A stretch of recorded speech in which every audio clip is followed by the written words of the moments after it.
the administration of scheduled areas. So constitutional basis की हम बात करते हैं कि कैसे जो एडमिनिस्ट्रेशन होता है, तो ये जो गवर्नेंस है ये दो तरीके से होता है शेड्यूल्ड एरियाज का। एक होता है फिफ्थ शेड्यूल से और एक होता है सिक्स्थ शेड्यूल से। So both of them are very pivotal. और ये हुआ क्यों? Why was there a need? देखिए, इंडिया में ना एक बहुत बड़ा ट्राइबल ग्रुप था, ट्राइबल पॉपुलेशन था, विच हैज बीन नेग्लेक्टेड। ये जो ट्राइबल पॉपुलेशन है उनको बहुत प्रॉब्लम्स आई थी because of the forest acts. तो जितने भी फॉरेस्ट एक्ट हैं जो ब्रिटिशर्स ने पास किए थे, they were very very draconian. And because of this ये फॉरेस्ट एक्ट्स जो हैं, they started to infringe upon the natural rights, infringe upon the natural rights of the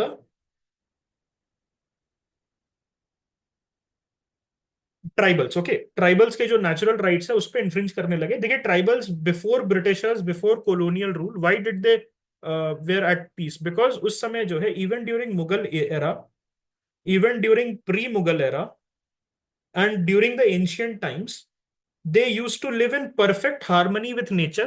They were respected, their rights were respected by the state. But when the Britishers came, उनको एक particular चीज की लालच थी। They were greedy for one particular thing. And what was that which led to the exploitation of the tribals? That was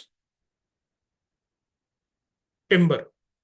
timber जो है, that was one thing they wanted, और इसके लिए वो जंगल के अंदर जाना शुरू कर दिया।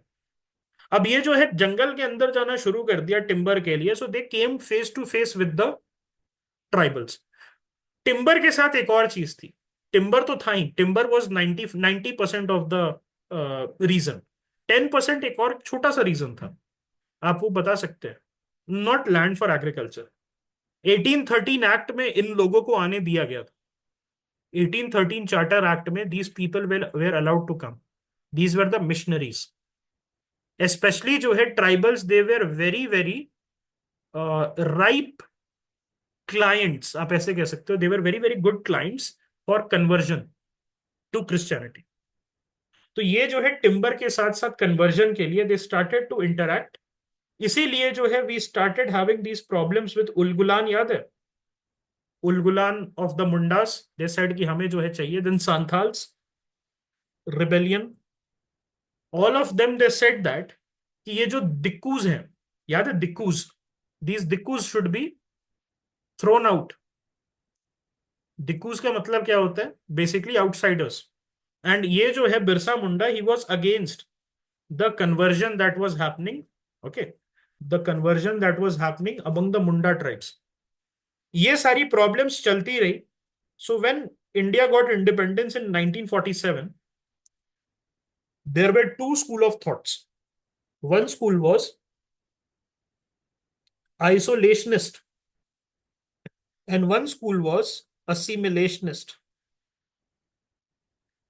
Now isolationist जो है, ये group, it was led by a person whose name was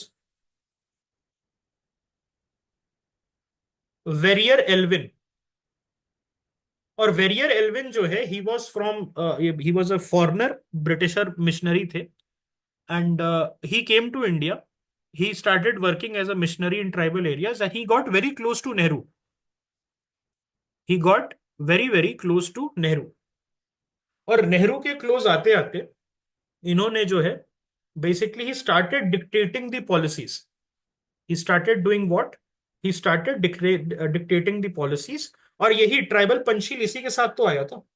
Nehru का जो ट्राइबल पंचशील है वो वेरियर एल्विन के साथ आया था।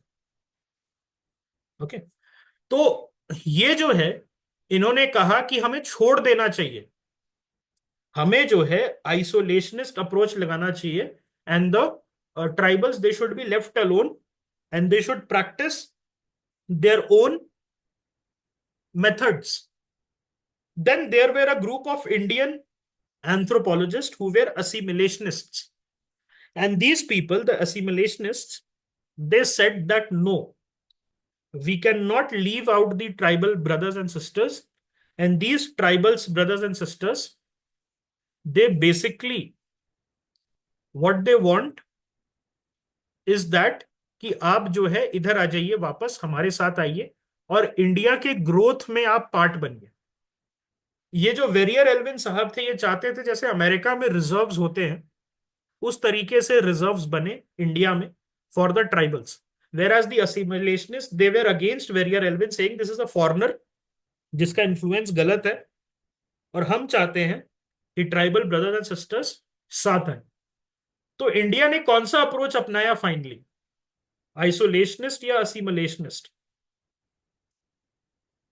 India had a mix with a tilt towards असिमिलेशनिस्ट।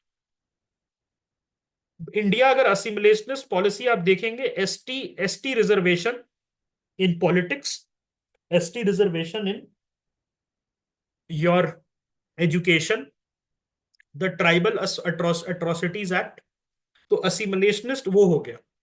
और आइसोलेशनिस्ट क्या है, ऑटोनोमस एरियाज जहां पर ट्राइबल काउंसिल्स वगैरह जो है ऑपरेट करेंगे। सो इंडिया जो है it is on the path of having a mixed approach, neither too assimilationist, assimilationist should not be forced assimilation.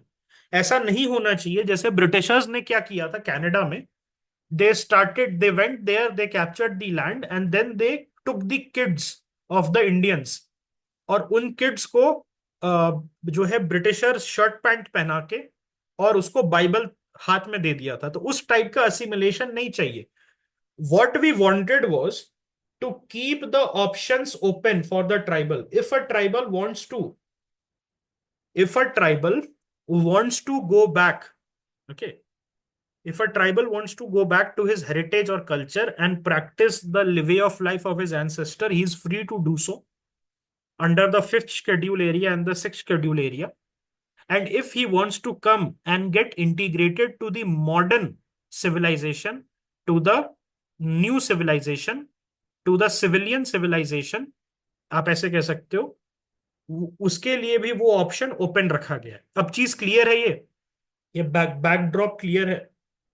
तो फिफ्थ और सिक्स शेड्यूल जो है ये बेसिकली ट्राइबल ऑटोनॉमी को प्रोटेक्ट कर रहा है। अब हम देखते हैं दोनों में फर्क क्या है। So scheduled areas they are mentioned under article 244 clause 1 of the Indian Constitution, and it is governed by the fifth schedule provision. Okay, and it is applicable to states other than Assam, Meghalaya, Tripura and Mizoram. मैं हमेशा ये बोलता हूं कि याद रखिए एएमटीएम से, okay, एएमटीएम से आप याद रख सकते हैं सिक्स शेड्यूल एरियाज, जिसमें कौन आ जाता है, आसाम, मेघालय, त्रिपुरा, मिजोरम, और जो बाकी के ट्राइबल स्टेट्स हैं they will come under the fifth schedule. Fifth schedule में majority of the tribal states आ जाते हैं, और एएमटीएम एरिया जो है that is Assam, Meghalaya, Tripura, Mizoram, these are exceptions, they come under the sixth schedule. और ये जो है आर्टिकल 244 क्लॉज 2 के अंदर आपके ट्राइबल एरियाज है। Okay, so tribal areas have been mentioned under article 244 clause 2 and the scheduled areas they are there in article 244 clause 1. Okay, or article 244 it is governed by the fifth scheduled provisions, whereas tribal areas under article 244 clause 2 is governed by the sixth schedule. Okay, so I hope this is clear, and this covers Assam, Meghalaya, Tripura and Mizoram. तो ये याद रखिएगा six schedule states कौन कौन से हैं, Assam, Meghalaya, Tripura and Mizoram. Okay, कैसे भी याद रख सकते, एटीएमएम, एएमटीएम, एमएटीएम, कैसे भी याद रख सकते। अब हम बात करते हैं शेड्यूल्ड एरियाज के बारे में, which are there under the fifth schedule. So there are 10 states which are currently they have scheduled areas. Andhra, Telangana, Orissa, Chhattisgarh, Madhya Pradesh, Rajasthan, Gujarat, Maharashtra, Himachal and Jharkhand. पहले यहाँ कौन हुआ करता था झारखंड की जगह? झारखंड की जगह यहाँ कौन हुआ करता था? बिहार हुआ करता था भाई। Bihar used to have the Jharkhand areas. Bihar used to have the Jharkhand areas. Okay, तो ये चीज आपको समझ लेना है। करेक्ट? Okay, yes. तो आर्टिकल 244 में it is talking about administration of scheduled areas and the tribal areas. और 244(1) जो है it is talking about the scheduled areas. और 244(2) जो है it is talking about what? It is talking about the tribal areas. तो हम अभी किसकी बात कर रहे हैं? 244(1) से जो शेड्यूल्ड एरियाज निकले हैं, हम उनकी बात कर रहे हैं। ओके, और इसमें जो है there are 10 states that we have. ये सारे स्टेट्स आप इसमें देखिए तो सभी जो है all of them are tribal heavy states. मतलब इन स्टेट्स में आपको बहुत सारे ट्राइबल चीजें मिल जाएंगी। Okay, one thing about tribal areas is that what is one thing that you can see in tribal areas जो कि आप दूसरे एरियाज में नहीं देखेंगे? Just a normal question, nothing to do with UPSC. You will see women, you will see, नहीं women तो ऐसे भी देख लेंगे, women participating in the daily daily commerce more than men. Okay, I am not talking about economic backwardness because that is not something that you can define properly. वो ऐसा भी हो सकता है कि नेचर प्रिजर्वेशन के लिए इकोनॉमिक बैकवर्डनेस हो। लेकिन ये जो स्टेट्स है ना, ऑल ऑफ दी स्टेट्स, ये जो है यहाँ पर women, okay, specially in the tribal areas women बहुत आगे मिलेंगी आपको because tribal culture is egalitarian. Tribal culture जो है दैट इज इगैलिटेरियन। वहां पर कोई भी सिस्टम आपका पर्दा सिस्टम, हिजाब सिस्टम या चौखट सिस्टम ऐसा कुछ नहीं होता। The women are very very independent in the tribal culture. Okay, just for discussion purpose, nothing to do with UPSC. Tribal areas की अगर मैं बात करूं तो it is located in 4 north eastern states covered by the 6th schedule, जिसमें आसाम का North Cachar Hills, Karbi Anglong, Bodoland territorial areas, ये सारे एरियाज जो है आपका, ये this will be covered under the 6th schedule. Then Meghalaya, खासी जयंतिया गारो हिल्स। देन त्रिपुरा। तो त्रिपुरा में दो एरियाज है, एक तो जहां पर आपका नॉर्मल बंगाली पॉपुलेशन है, और एक जो है त्रिपुरा ट्राइबल एरियाज जहां पर ट्राइबल पॉपुलेशन है त्रिपुरा का, वो रहता है। ओके, देन मिजोरम में चकमा डिस्ट्रिक्ट, मारा डिस्ट्रिक्ट और Lai district. So all these districts are tribal heavy. Okay, all these districts are what? These districts are tribal heavy. तो ये सारी एरियाज जो है, क्या आपको याद करना है? I don't think so. हाँ, आसाम का कुछ ये बोडोलैंड याद कर लीजिएगा क्योंकि बहुत इंपॉर्टेंट है। अभी बोडोलैंड उसमें क्या है, they wanted a separate state, they wanted a separate state from Assam. और ये किधर है? ये थोड़ा सा आपके वेस्टर्न असम साइड में है कि नहीं? ये जो है आपका वेस्टर्न जो है असम साइड में है, वहां पर ये लोकेटेड है। यस, भूटान वाले एरिया में। तो एडमिनिस्ट्रेशन एंड गवर्नेंस की बात करते हैं शेड्यूल्ड एरियाज के, तो वहां पर role of president and governor is there. The president can declare, alter and rescind an area status as a scheduled areas under 5th schedule in consultation with the governor. And the governor, he submits a report annually to the president on the administration of the state. This had come in 2023 prelims. Governor की जगह chief minister कर दिया था, governor की जगह chief minister कर दिया था। ओके, तो वो रॉन्ग था। गवर्नर सबमिट करता है report annually to the president on the administration of these areas. Governor special power under the 5th schedule, it may direct that any law of parliament or a state legislature shall not apply or shall apply with modification in the scheduled areas, and he can regulate or she can regulate the allotment or transfer of land and money lending business in these area। बहुत important है, ध्यान से देखिएगा। Transfer of land and money lending, ये दो चीजें क्यों हैं? Why these are specifically there in the 5th schedule? मैंने आपको बताया था ना टिम्बर वाली बात, याद है? That the Britishers they wanted the timber. तो टिम्बर उनको चाहिए था, तो वो जब गए, when they went inside the forest, उनके साथ जो है नॉर्मल लोग भी गए, जो आपके पीजेंट्स थे। और ये मनी लेंडिंग कंसेप्ट कहां से आया? मनी का कंसेप्ट ट्राइबल्स में था। The tribals had no concept of money. These people they went and then they started to do this. ये देख पैसा, ऐसे कह के कि ये देख पैसा है। तो द ट्राइबल सेड कि ये क्या होता है, हमारे यहाँ तो नहीं होता है। तो दे सेड कि ये है ना, इससे तो कुछ भी खरीद सकता है, you can buy anything you want.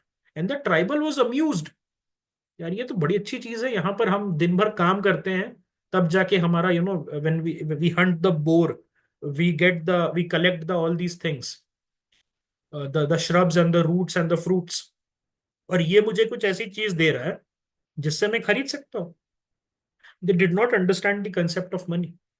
तो उससे क्या हुआ, दे सेड कि हाँ देख, मैं तेरे को पैसा देता हूं, तुझे ना मुझे ये वापस लौटाना होगा, और अगर तू नहीं लौटा पाया तो ये जितनी भी तेरी लैंड है ना वो मेरी हो जाएगी। The tribal was very enamoured.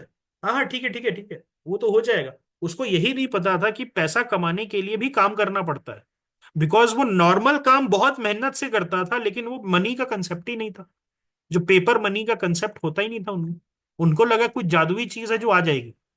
तो उसके वजह से from the late 19th century till the early independence era बहुत ज्यादा लैंड एलियनेशन हुआ है, because of this money lending activity. साहूकार जो था वो घुस गया, और अपने स्ट्रॉन्ग मेन के साथ घुसा, बाहुबली लोग के साथ घुसा।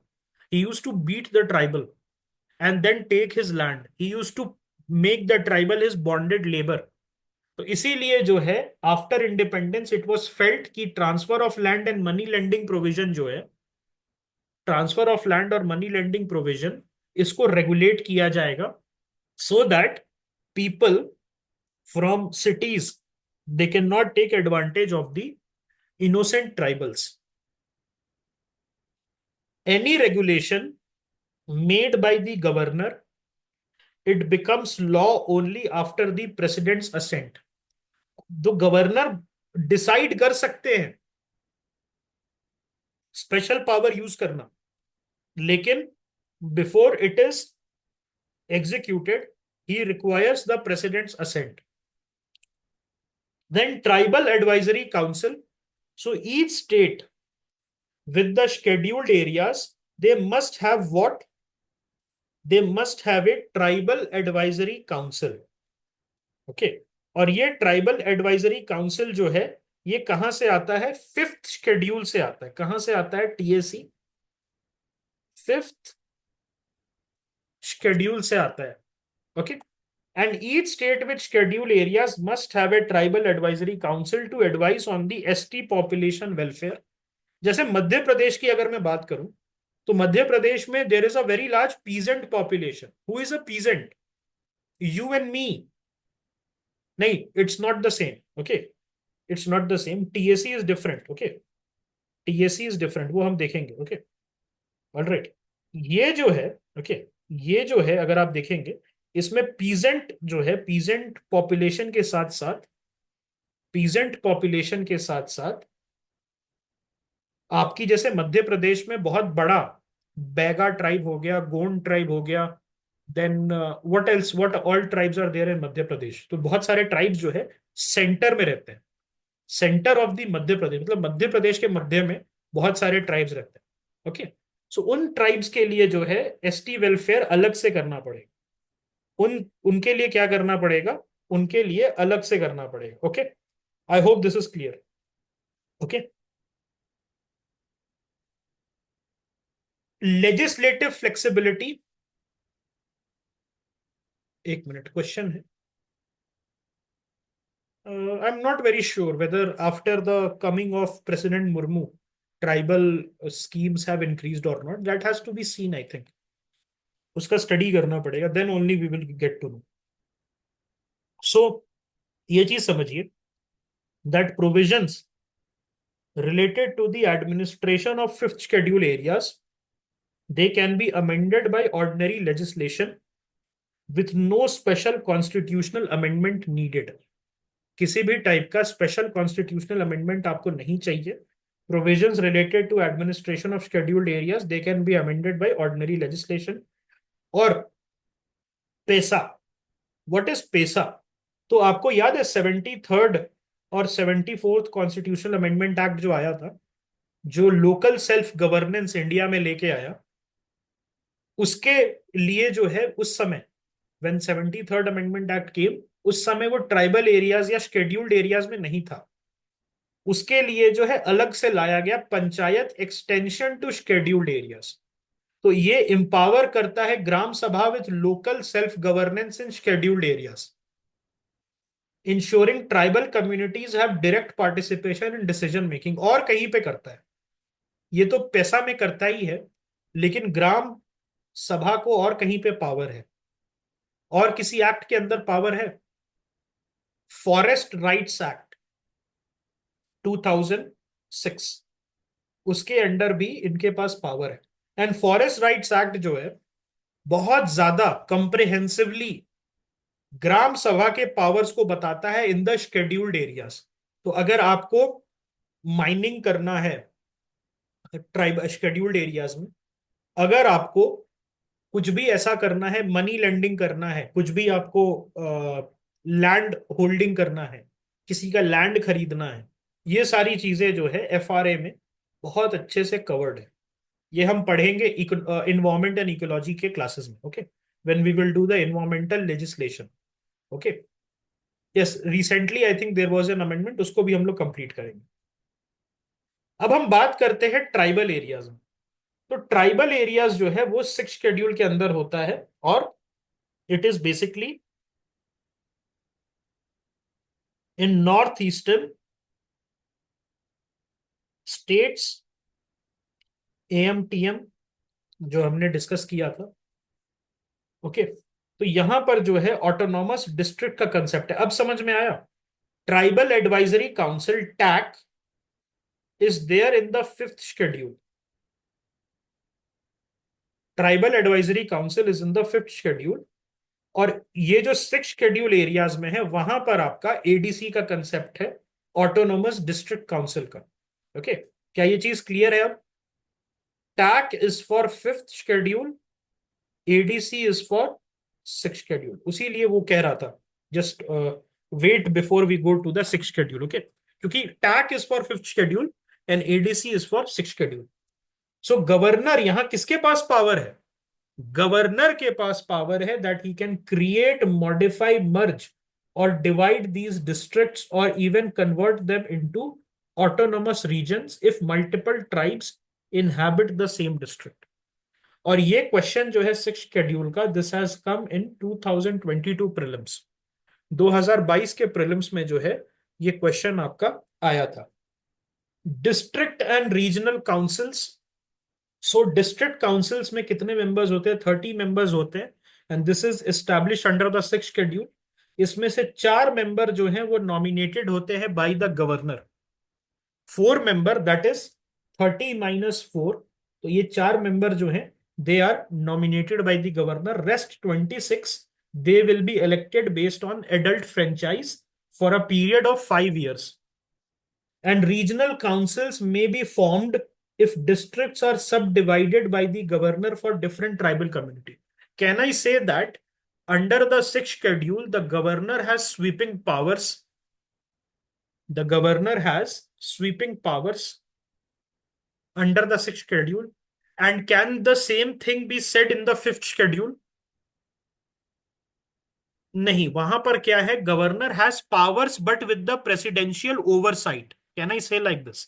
इन the 5th schedule governor has power but with presidential oversight, and in 6th schedule the governor has sweeping powers. मतलब गवर्नर बहुत सारी चीजें कर सकते हैं 6th शेड्यूल में without much oversight. Okay, the the autonomous councils, अब इनका पावर क्या है ये समझिए। आपने ऑटोनोमस डिस्ट्रिक्ट काउंसिल बना दिया, एडीसी बना दिया। The councils they can make laws on specified matters, management of forest, inheritance, marriage and social custom. बहुत इंपॉर्टेंट है। अब देखिए, जो सोशल कस्टम है वो ट्राइबल, हर ट्राइब का अलग होता है। अभी यूसीसी की बात चल रही है, उसमें भी हमने ये कहा कि ट्राइबल्स पे लागू नहीं होगा। वाई? बिकॉज ट्राइबल्स का जो कल्चर है वो बहुत ज्यादा एक आइसोलेशन में डेवलप हुआ है। अब एग्जाम्पल के तौर पे I give you an example. In the Mizo, in the not the Mizo but the Meghalaya में जो ट्राइब्स हैं, उनमें क्या होता है खासी ट्राइब्स में कि जो यंगेस्ट डॉटर होती है, जो यंगेस्ट डॉटर होती है वो पेरेंट्स का ख्याल रखती है, and the youngest daughter, she gets she gets the yes, she gets the parental property and then she marries. Okay. she remains unmarried till the parents die. now यहाँ पर क्या है कि मेघालय में क्रिश्चियन इन्फ्लुएंस आ गया। मेघालय में क्या आ गया? क्रिश्चियन इन्फ्लुएंस आ गया। So now the people, they want patriarchal system. They said कि ऐसा नहीं होना चाहिए, we should be linked with the rest of India, और यंगेस्ट डॉटर को नहीं मिलना चाहिए, but property should go to the son, and at most it should be divided between the son and daughter। लेकिन ये समझिए कि कस्टम क्यों है? ताकि पेरेंट्स जो हैं उनका ख्याल रखने के लिए कोई रहे, and as a reward what they give is their properties। Okay, so they can also levy taxes, these district councils, and collect land revenue, and state legislature or parliament laws apply to these areas only with the approval of the district or regional council to protect tribal autonomy. मतलब अगर state legislative assembly ने of these four, Assam, Meghalaya, Tripura, जो मिजोरम वाला area है, उसके legislative assembly ने कोई ऐसा लॉ बनाया, तो वो जो है अप्लाई हो सकता है in the scheduled areas, but with the approval of the district regional council to protect the tribal autonomy. हो सकता है किसी मॉडिफिकेशन के साथ हो सकता है कम मॉडिफिकेशन, बिना मॉडिफिकेशन, या हो सकता है उसको रिजेक्ट भी कर सकते। Approval and exception, so law passed by these councils require the governor's assent to become operative. तो can I say that these councils, ADCs, which are autonomous district council, which are established under sixth schedule, they do not have autonomous power in reality? Why? Because they require the governor's assent, and this governor's assent, it is subjected to what? Is the governor's assent his own, or it is on based on the advice of the chief minister and his council of minister? Okay, तो basically जो है यहां पर क्या होता है कि governor जो है उसके असेंट के through you also control, okay, you also control the areas of the autonomous district council. तो एडीसी का फिर रोल क्या बचा? एडीसी का इंपॉर्टेंट रोल है to protect the customs and protect the natural areas. Okay, to protect the natural areas. यहां पर गवर्नर का ज्यादा रोल होता है, प्रेसिडेंट का ज्यादा रोल फिफ्थ शेड्यूल में। Governor's role is there in the sixth schedule. Okay. For Assam, the governor decides whether central or state laws extend to the autonomous districts or not. For Meghalaya, Tripura and Mizoram, तीन states के लिए आसाम को छोड़ के, president decides regarding central law while governor decide for state law. Whereas in Assam, the governor decides for both central or state law. Answer मिल गया about the role of president. Role of president is there in these three states, Meghalaya, Tripura and Mizoram, for central laws, whereas governor will decide for state law, whereas for Assam the governor will decide for both central and state law। ठीक है। What is the criteria for declaration of a fifth schedule area? Significant tribal population होना चाहिए, compactness and reasonable size of the area, viable administrative entity should be there, and economic backwardness is also important। Six schedule areas में, areas which are historically containing distinct tribal community, तो जैसे मिजोरम, असम का बोडोलैंड हो गया, त्रिपुरा में त्रिपुरा जो एरियाज हैं, उसके साथ साथ मेघालय में जो है आपका जो गारो खासी जैंतिया एरियाज है। तो ये सारी चीजें जो है वो डिस्टिंक्ट डिस्टिंक्ट ट्राइबल कम्युनिटीज है। Okay, and they are based on a very distinct culture। All right, So why rational for differential treatment under the fifth and sixth schedule? So there is a socio-economic backwardness. उसको disadvantage जो है उसको exploit ना करें। देखिए socio economic backwardness है, इसका मतलब क्या है? Is this not prone to land grabbing and money lending operations? अगर इकोनॉमिक बैकवर्डनेस होता है तो people are more prone to the money lending business. Okay. Tribes in north eastern states have strong cultural roots and unique customs. Okay. And that's why उसको protect करना है। तो do you think what would have been better, assimilationist was a better strategy और an isolationist? I will say that isolationist strategy for the tribals have failed. उसका एक example मैं देता हूं। In Andaman Nicobar you might have heard about the Jarawa tribes, and you might have heard about other tribes there that are there in Andaman. So these people, they cannot hunt on their own. इस तरीके का इनको बना दिया गया है by the modern forces कि ये रहते जंगल में है, ये अभी भी लिंक में नहीं है with the modern world, but इनका एक ऐसा सिचुएशन बन गया है that they can not hunt, पंगु हो चुके हैं in case of hunting. In case of hunting इनको जो है आपने क्या किया, स्टेट ने इनको पंगु बना दिया, मतलब इनका जो स्किल्स है वो छीन लिया। सो इस केस में क्या हो रहा है दैट गवर्नमेंट जो है वो बोर, बूचड़ खाना जो होता है ना, बुचर के शॉप से उठा के और एक जगह पे रख देती है जो कि एक डेजिग्नेटेड सेंटर होता है।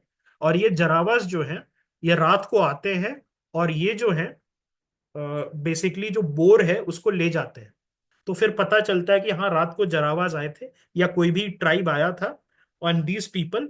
और उसमें से बहुत सारे जरावाज जो है they are working as police officers, they are working as administrators. और एक प्रॉब्लम क्या हुई है उनमें, शादी की। उनमें प्रॉब्लम क्या आ रही है, शादी की प्रॉब्लम आ रही है। ये प्रॉब्लम यही आई है बिकॉज उनमें मोर्टालिटी एक तो ज्यादा है। Okay, mortality is very high, lifestyle diseases आ रहे हैं। और उसके साथ साथ ये भी है that they do not indulge in in breeding, तो उसके वजह से भी ये खत्म होते जा रहे हैं। तो असिमिलेशनिस्ट वाज ए बेटर स्ट्रैटेजी, हमारा थोड़ा सा कंफ्यूज स्ट्रैटेजी रह गया। Okay? एक कंपैरिजन करते हैं before we wrap it up.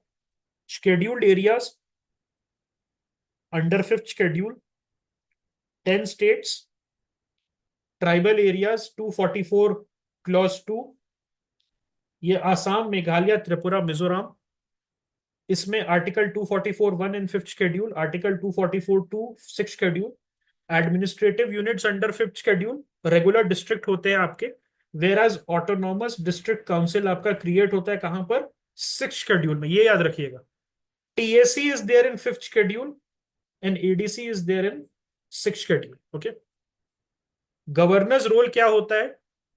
In the fifth schedule, he declare and modify the areas as schedule. He can regulate laws and land transfer. In the sixth schedule, the governor can create, modify autonomous district and must assent to council law. Okay. Then must assent का मतलब क्या है? क्या उसको करना होगा? Must ascent मतलब जो काउंसिल लॉ है उसका असेंट जरूरी है गवर्नर का। विदाउट गवर्नर्स असेंट, यहां मस्ट असेंट का मतलब ये नहीं है, प्लीज रिमेंबर, कि governor has to assent. It means governor's assent is important for the council laws. Okay. Legislative bodies, so state legislature applies with modification by governor and parliament's laws with और without changes. यहां district and regional council under six schedule with legislative judicial power in specific domain. तो ये legislative bodies जो है, जो state legislative assembly है, उनके laws in the fifth schedule they apply with modification in both cases. यहां पर हम फिफ्थ शेड्यूल में देखते हैं विथ और विदाउट चेंजेस आ सकते हैं। Whereas the governor can decide in Assam regarding both central and state law whether they will apply to the six scheduled areas, or in the rest of the six scheduled area, that is Meghalaya, Mizoram and Tripura, the governor will decide for state laws and the president will decide for the central laws. Okay, whether it will apply to the six scheduled areas or not. Key focus क्या है? Fifth schedule का welfare of STs among the population of the state. So ये जो basically कहां पर रहता है, fifth schedule ऐसे स्टेट्स में जहां पर एक अच्छा खासा पॉपुलेशन है, वहां पर फिफ्थ शेड्यूल एरियाज रहता है। मतलब अगर 30%, 20%, 15% population is your tribal, but six schedule is present in states जहां पर एक larger chunk larger chunk compare to the fifth schedule होता है। जैसे for example Mizoram is made up of multiple tribes, yes और नो? मिजोरम जो है वो मल्टीपल ट्राइब से बना है, जैसे मेघालय है वो मल्टीपल ट्राइब से बना है। वहां का मेजर पॉपुलेशन, जो सिग्निफिकेंट पॉपुलेशन है वो ट्राइबल है। जैसे मध्य प्रदेश है उसमें एक बड़ा चंक है tribal population, but majority population is peasant. अगर हम इंडियन पॉपुलेशन को दो पार्ट में डिवाइड कर दे, वन इज द पीजेंट जिनमें कास्ट सिस्टम चलता है, जिनमें आपके वर्ना सिस्टम और एस सी आ जाते हैं, and then there is one tribal population. तो जो फिफ्थ शेड्यूल स्टेट्स है उनमें एक बड़ा चंक होता है, लेकिन इनमें जो है सिक्स शेड्यूल स्टेट्स में वो मेजॉरिटी होते हैं, उन्हीं से बना ही होता है। जैसे मेघालय है तो that is a tribal state, that is not a state where tribals happen to live in large number, that is a tribal state by nature। मतलब Garo Khasi Jaintias they came together and made a state. उसमें भले कुछ पंजाबीज रहते हैं who are the camp followers of the Britishers, Shillong वगैरह में आपको मिल जाएंगे, लेकिन अगर आप देखेंगे तो मेघालय का मेन पॉपुलेशन यही है, ट्राइबल्स है। उसी तरीके से मिजोरम में भी यही है, त्रिपुरा में भी यही है, त्रिपुरा में भी सेम चीज है। वहां पर अगर आप देखेंगे तो वहां त्रिपुरा लैंड वाला जो मूवमेंट चला था, क्यों चला था? Because many people of Bengali origin they were coming, okay, and because of also अगर आप देखेंगे ड्यूरिंग द 1971 वॉर, बहुत सारे जो बंगाली ओरिजिन के पीपल थे from Bangladesh they came and lived in Tripura. So उसके वजह से लोकल ट्राइबल्स दे थॉट कि उनका जो राइट्स है that has been subdued. And the same thing about Assam also. Assam में भी आप देखेंगे तो सर्टेन एरियाज जैसे north Cachar hills and the Bodoland areas, वहां पर जो है, ओके, वहां पर जो है also we see that, yes we see that tribal population is very high. और क्या बचा? आई थिंक त्रिपुरा, मिजोरम, हाँ हमने सब सारा कर लिया, AMTM, यस हो गया। ऑल राइट, सो ये जो है आपका शेड्यूल्ड एरियाज है, कोई इसमें डाउट? 2022, 2023, okay okay. आसाम में क्या है, that regarding the central and state laws, whether they will apply to the autonomous district, ये कौन डिसाइड करेगा? ये गवर्नर डिसाइड करेंगे।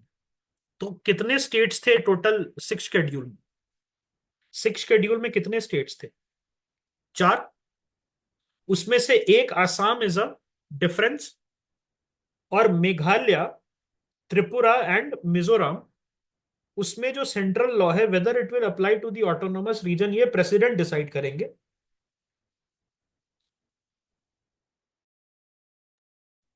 और स्टेट लॉ कहां लगेगा, ऑटोनोमस डिस्ट्रिक्ट में कैसे लगेगा, ये गवर्नर डिसाइड करेंगे।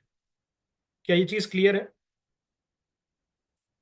एक ये रीजन हो सकता है that Assam is not a strictly tribal area, उसमें Assamese people, Bengali people they live, and then there are tribal hotspots, जैसे भूटान के पास वाला area is proper tribal hotspot.